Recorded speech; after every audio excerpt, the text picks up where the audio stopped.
Hello, and welcome to the FastForwardAmy show. The show where we talk about how you can lift your life and business with simple strategies. I'm FastForwardAmy, your host and coach, and I'll bring you a new episode every Tuesday. Today, I'm super excited to be talking about how you can hit 10,000 euro months or $10,000 months.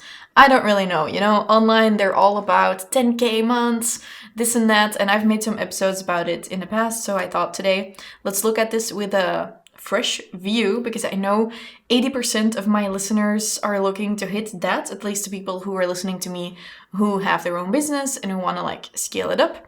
So you might be starting at 0K a month, 1K a month, multiple Ks. I don't know where you're at. Maybe you're already making a lot of money, but you want to kind of make sure that you have more profit.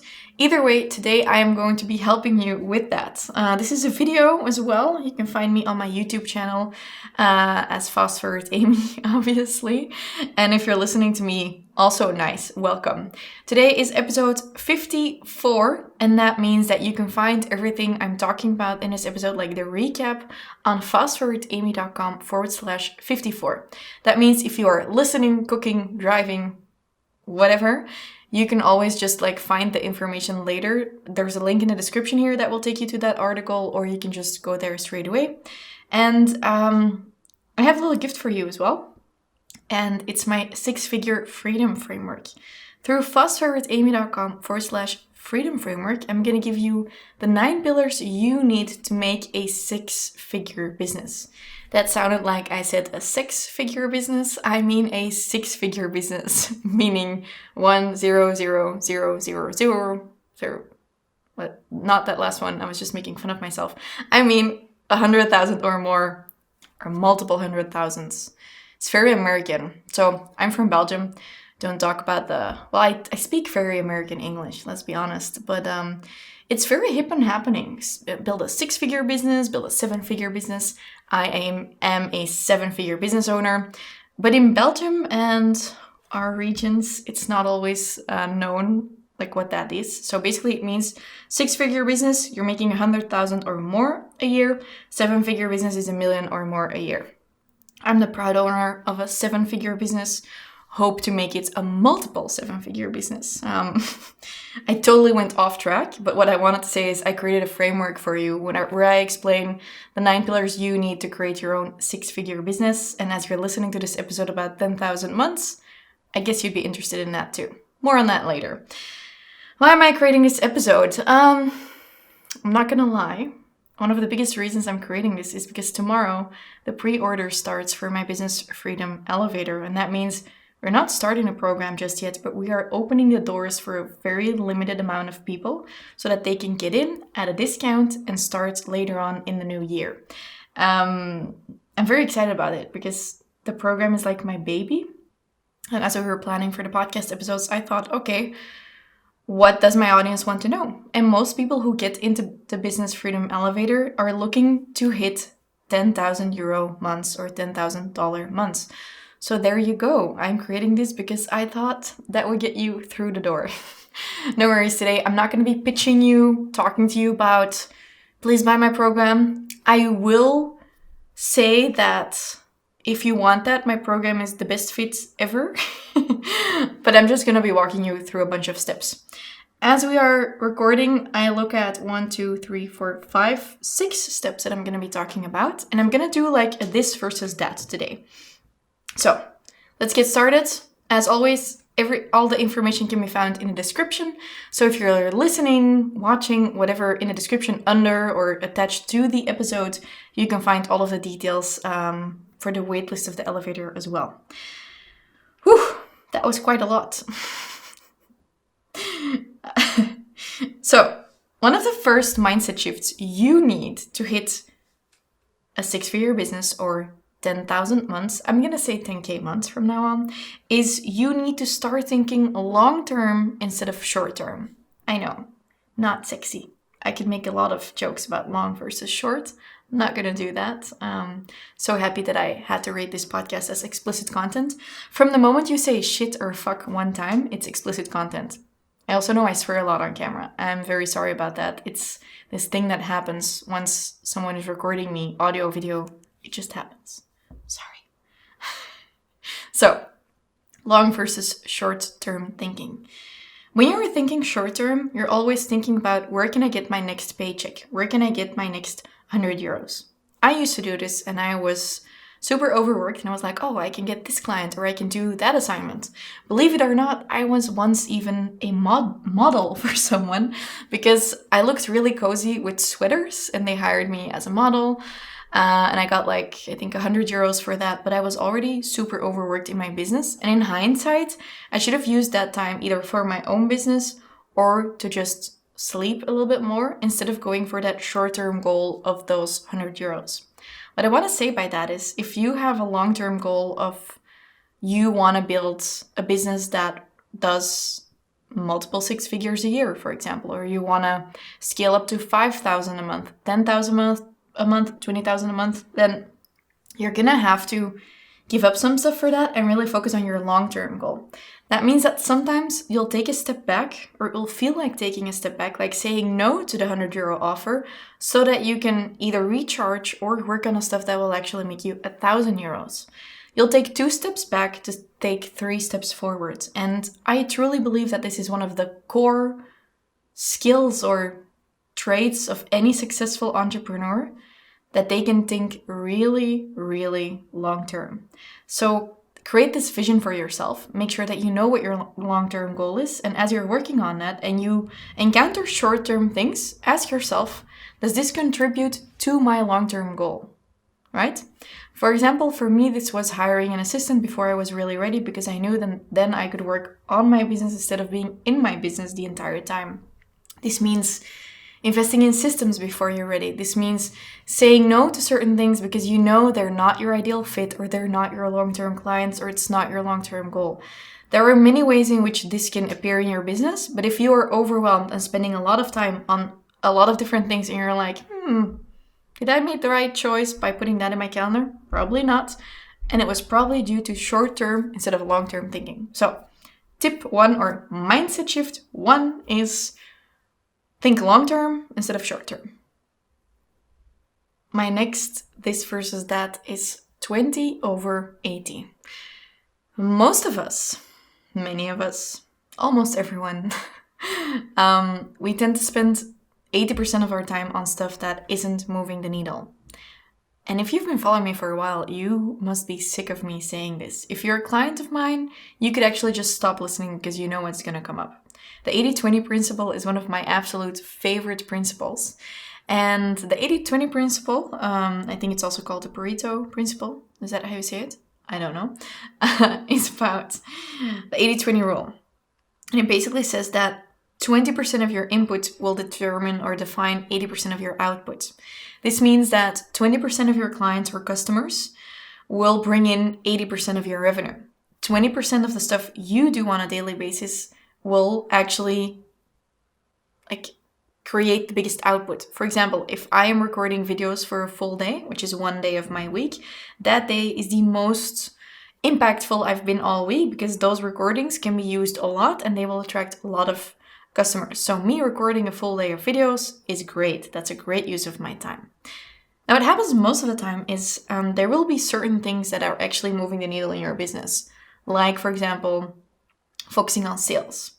So when people start cold calling, I know it's not really of today's day and age anymore, but that's how you used to do sales. You used to go door to door to knock on people's doors, or you used to just phone people from a phone list, or you get a potential clients list. A lot of sales books, by the way, start with stories like that, like sales books from the 1930s and stuff. I love those books. Going back. So if you need sales, and that is the fuel of your business, it would make sense that you would spend time on your sales. The truth is, most people are like, hey, I'm not getting any sales. Turns out they're also almost spending no time on actually selling. So for me, if I would have a 5-hour workday and I would spend 1 hour going on video and selling, that would have been my 20%, the 20% that actually moved the needle that day. Obviously, yeah, I need to talk to my team and stuff like that, but I've stopped doing a lot of stuff that was holding me back from actually doing the stuff that mattered. So I used to do all of my admin myself. I used to create all of my posts myself, plan everything in myself, until I realized that was literally just, I had a to-do list full every day, like a full to-do list. And I wasn't getting around to actually creating the big vision, to actually doing the things that move the needle, to actually creating my podcast, for example. And my podcast definitely moves the needle. But you gotta think, recording a podcast episode takes like an hour, 2 hours max if I do everything myself, if I have my team with me. Like today, recording one episode takes a maximum of 1 hour. Sure, we have some hair and makeup and stuff happening, as you can see. But one episode is like 1 hour. And there are 24 hours in a day. That means 1 hour is only 4% of your day. Let that sink in. 1 hour is only 4% of your day. What if you would spend 1 hour on sales every freaking day? It's only 4%, not even 20%, and it would create a world of difference for you and your business. Actually, as I'm saying that, I want to check something. I need to calculate something. Just looking on my phone. Yeah, this is so funny. So the 20-80 rule goes like this. 20% of all the roads in the 20% of all the roads in the world contain 80% of all the traffic. 20% of those 20% have 80% of that traffic of before. A lot of people think it's a mathematical principle. It's not. It's a law of nature. And what I just said about an hour being only 4% of your day is literally 20% of 20%, which is literally the 80-20 rule. So my second mindset shift for you is that I want you to think in 20-80 and really look at what moves the needle. Not only do I want you to spend your time on the 20% that moves the needle and determine that for yourself. For me, it's being on video or on audio. I also want you to look at what is all the other stuff that you're doing and can you bring that back to being 80% good enough. This ties into the same principle, but it is something else. I call myself a recovering perfectionist. And I know a lot of my clients are. I have a lot of really smart clients. Unfortunately, being smart or having a high IQ or being intelligent has absolutely nothing to do with your success as an entrepreneur. Smart people will hold themselves back a lot more. They won't just do the thing because they're too afraid to fall. And they will want everything to be perfect. Nothing good ever really came from perfectionism. Like, sure, something like the Sistine Chapel. That's perfection. Something like that. But I'm sure even there, some things aren't painted in perfection, but the overall view is amazing. And when you're doing stuff, it's really easy to get really caught up in all the details. But you gotta look at, if you're a little bit of a perfectionist, like I am, you gotta let go. And at 80%, you gotta be able to say like, okay, this is good enough. Like I just recorded an episode before this episode because I'm batching episodes. And I was like, did I like this? Yeah, it was good enough. It was like 80% good enough. Good enough is good enough. It will get you far ahead. It's the same with like outsourcing and delegating things. You might think, I used to think, if I don't write my own article, then it won't be as good. But you know what? It will be 80% good enough. It will be 80% of the 100% that it would be if it were me. But you know what? Since I'm a perfectionist and a type A person and a super overachiever, when I create something, I don't actually go for 100%. I go for like 200%. So my 80% good enough is still someone else's 160%. So if you're a perfectionist, let it go and focus on it being 80% good enough. My name, FastForwardAmy, I didn't love it, but it was good enough. And there are so many examples of that. There's nothing like, there's no video, no setting that I'm like, yeah, that's exactly it. It's never exactly it. It just needs to be good enough. And on that note, if you aren't an overachiever, please be a little bit more high achieving. You cannot do this if your stuff sucks. It's like there's a lot of people who misabuse or who abuse that rule and are like, I'll just do it 80%. Well, if your 80% or your 100% would be someone else's 50%, please kick it up a notch, because As my friend Jessica would say, if you want to play with the big dogs, don't be a puppy, okay? Okay, so we had long-term versus short-term thinking, and we had 20/80 in looking at what moves the needle. Next up is something my online business manager Laura loves to say. You need to be solving a need instead of letting your ego speak too loud. Solve a need. Look at what do people really need, and don't be creating stuff purely because you want to. So we're looking at how can we make 10,000 a month or more. That means that we need to create something, which is always true, that people actually need and want. Too many people create something and are then surprised that it didn't do well. It didn't do well because you created it for yourself and not for others. And don't think that I'm judging you. I'm definitely not judging you. I have had a lot of failed products and programs, and they were always because I thought that's what people wanted instead of actually talking to people and checking out if they really wanted it. For example, I've come to the conclusion that a lot of people love mindset podcast episodes, as you can tell, but they don't love buying stuff about mindset. You know what they love even more? Podcast episodes where I use numbers like 10,000. Haha. See what I did there? So you need to solve a need that people actually have. Yeah, I don't really know. There must have been things in your past where you're like, oh, that totally bombed. It was probably because you let your ego run your business. You can't let your ego run your business. It's not a hobby. So make sure you're always focused on that need. And if your program, your service, your product actually fills a need for people, that need can be something they really, really need, or it can be a desire that you're filling up for people. For example, designer interior, you can't say that that's actually filling a need because, you know, people have a soft couch, but people feel that desire that they want to like have this fancy interior. That's also solving a need for people, okay? If you're not solving a need, you're basically not doing anything. Or let's put it like this. If you're not solving a need or enabling, fulfilling a desire, then you're not doing anything and you're just running it from your ego. I might get back to it. I don't know. I'm fairly convinced that's how I mean it. Before I continue to the fourth one, remember what I said in the beginning? I created the 6-figure freedom framework where I will talk to you about my 9 pillars so you can build a 6-figure business.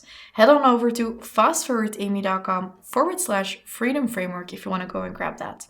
Okay, ready for mindset shift number 4. And this is a difficult one, especially for those of us who like to do many things at once, or those of us who feel like multi-potentialites. I'll let you in on a little secret. I am that person. I love getting many ideas. I always have ideas. I remember being in Spain with my mom. We were sitting on a bus or something, back when I still did that.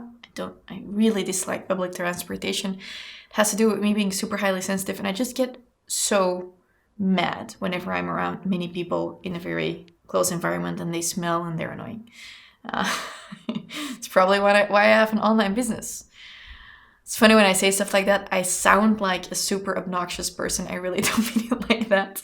I just get really cranky from being on buses. But okay, a few years ago, I was on a bus with my mom, and I was like, 1 second, I just need to write this down because I got a really good idea. And my mom looked at me and she laughed and she's like, you're such a copy of your dad. You're so much like your dad, because he would literally say the exact same thing, also get out his phone and write it in his notes.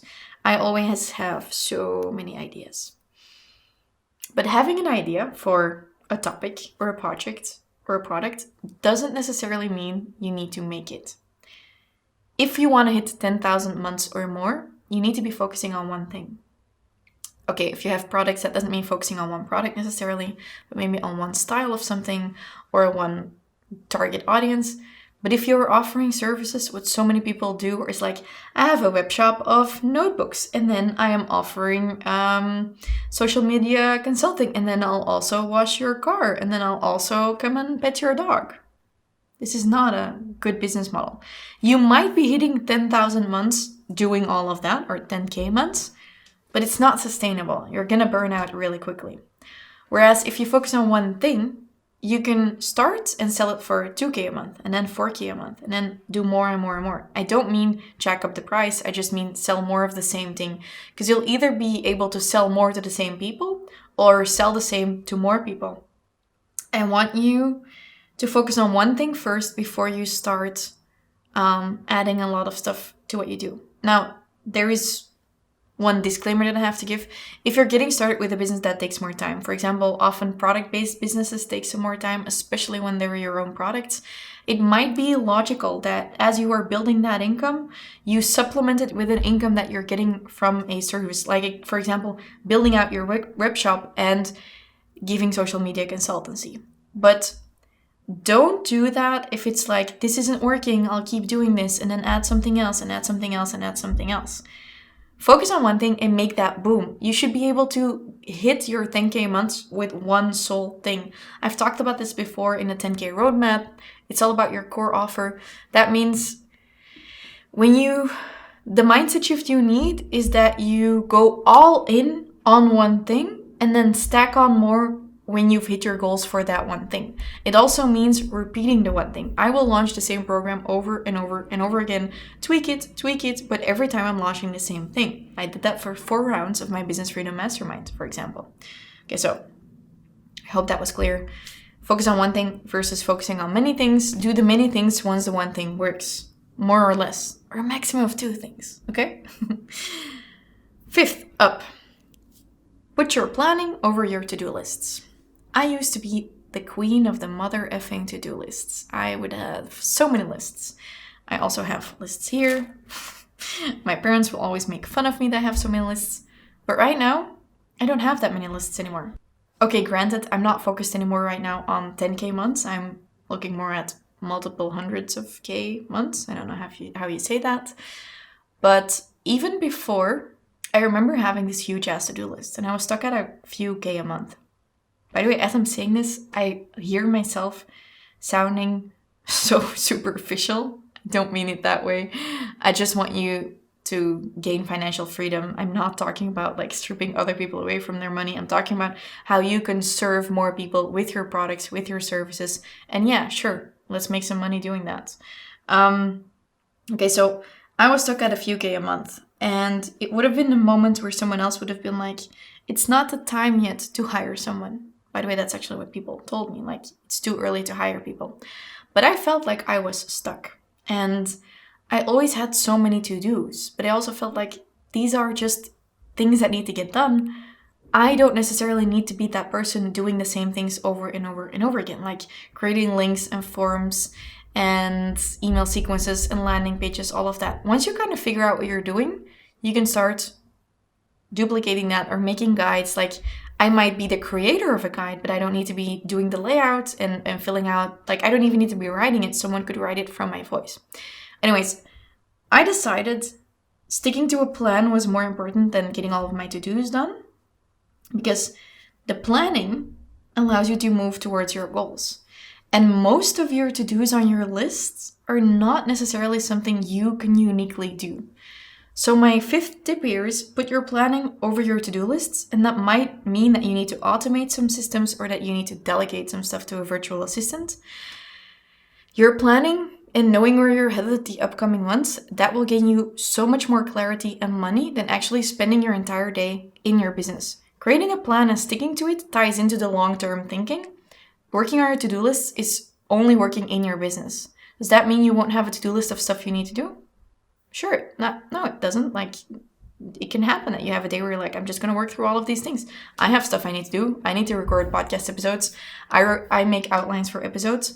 But I don't have to-do lists on to-do lists of to-do lists anymore. I have a planning and projects that are running, and I do certain tasks of those projects. Even if you don't have a crew just yet, which might make sense, 80% of the people listening to me don't have that. I do want you to prioritize the plan over the to-dos. So a way that you could do this is by starting every day with half an hour just planning and looking ahead for the upcoming 3 days. And then that might become 3 months, and then 3 weeks, and then it might become 3 months. And if you can plan 3 months ahead, you're already doing so much better than most people in their businesses. For me, the biggest shift that happened for me, the mindset shift when I realized this, is when I was like, you know what? Let's look at a wildly successful person. Let's take Oprah.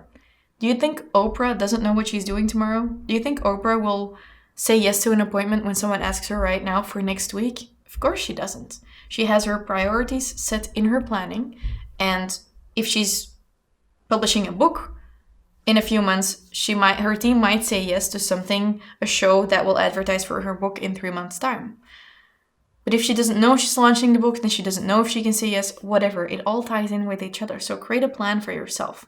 A way to do this could be to create this visual for yourself, even on paper, and be like, okay, these are my 3 main big projects. It might be your web shop launch. It might be a podcast launch. It might be a product you're selling and focusing on, a collection, a program, I don't know. And plan that out. When is that happening? Like, what's the output? When is the podcast launching? When is the web shop going live? When is the program being sold? Those are your outputs or your deliverables. And then work backwards from it and insert all of the tasks that you need to do or need to delegate in your calendar. Some people have like a to-do list, but they have no appointed times in their calendar of when they're actually working on that.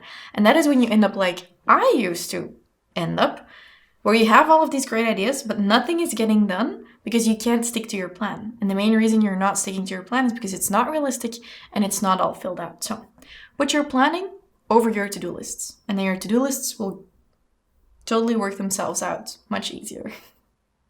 And last but definitely not least, delegate over execute, or delegating over executing. I want you to be delegating tasks instead of executing them. It ties into the previous one. And you might be thinking, oh, but it's not time for that yet. I don't have a budget for that yet. But how many people are super creative souls who suck at tech? How many people are great on camera but don't know how to write? How many people have amazing ideas but can't work them out? How many people have a ton of emails or a ton of admin and are doing all of it themselves? I know so many amazingly smart people who are desperately trying to do everything themselves, and that is why they're not breaking the plateau of their income.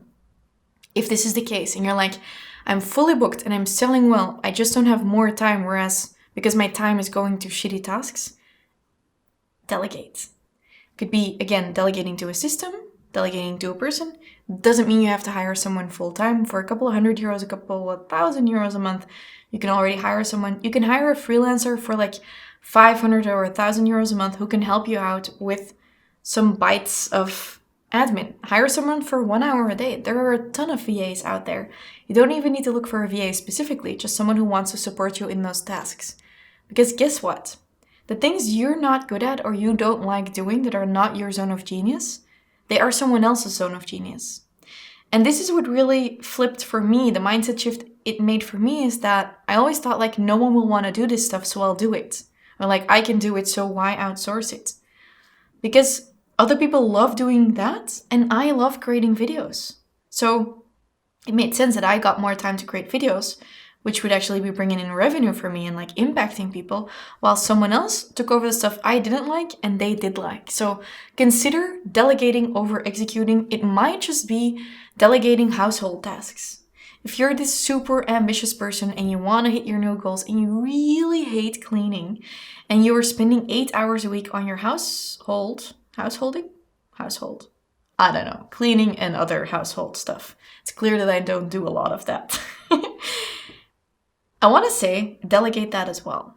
Delegate it to your partner, delegate it to someone coming in to help you a couple of hours a week. I can't tell you how many people feel ashamed about this, for mostly women, because they're like, but I can clean, but I can iron, so why would I give it to someone else? But if you can make a few thousand more because you're zoned in on your zone of genius and someone else can do the cleaning and the ironing, why not? It doesn't make you a bad wife. It just makes you someone who's making strategic decisions for her time and energy. I even struggled with this guilt-wise. And you might be listening now and you might be thinking, aha, I really need to do that. Or you might be thinking, dear Lord, Amy, I've done that a long time ago. Okay, even if you've done it already, how can you take this further? Can you ask for more hours? Do you need more help? Is there stuff in your private life that you're constantly like running into? How can you make it easier for yourself? Delegating over executing, and that goes both for your life and your business. Okay, recapping. We had long-term versus short-term thinking, because otherwise we're choosing for a short-term satisfaction and we'll never hit our long-term goals. 20/80 and focusing on what moves the needle and is good enough, 80%. Solve a need instead of creating from your ego. Focus on one thing instead of on many things at a time. Put your planning over your to-do lists. Doesn't matter if you're working by yourself or not. And delegate over execute. Those are my 6 mindset shifts that you can use in order to hit 10,000 euro or dollar months. If you like this episode, you can read all about it through fastforwardamy.com/54, or you can go and check out the 6-figure freedom framework, which will talk about the 9 pillars you need to create a 6-figure business, or maybe multiple 6 figures. Okay, go to fastforwardamy.com/freedom framework to check it out. And last but not least, I gotta tell you, I am hyped because tomorrow the pre-order for the Business Freedom Elevator is opening. And I always get a twinkle in my eye and a really big smile on my face. My makeup artist hates it because I wrinkle my face like that, or like the makeup. But tomorrow is an exciting day, because tomorrow we're opening the pre-order doors for the Business Freedom Elevator. So if you haven't signed up yet, but you want to increase your authority, you want to scale your business, and you want to hit those 10K months or more, go and sign up for the Business Freedom Elevator waitlist through fastforwardamy.com/elevator. If you're listening to this episode at a later time, it might be that we have a waitlist. It might be that the doors are open. Anyways, go to the elevator waitlist page, fastforwardamy.com/elevator, to find out about how it works, what you'll get, the price, the 500 euro discount as a pre-order, all of that, okay? You can also find the link in the description of this episode. I am FastForwardAmy. Find me on Instagram as @FastForwardAmy and come and tell me how you liked it. Share this episode in your stories or something and tag me. I really appreciate that. And I am back every Tuesday, so talk to you next week and have a happy day.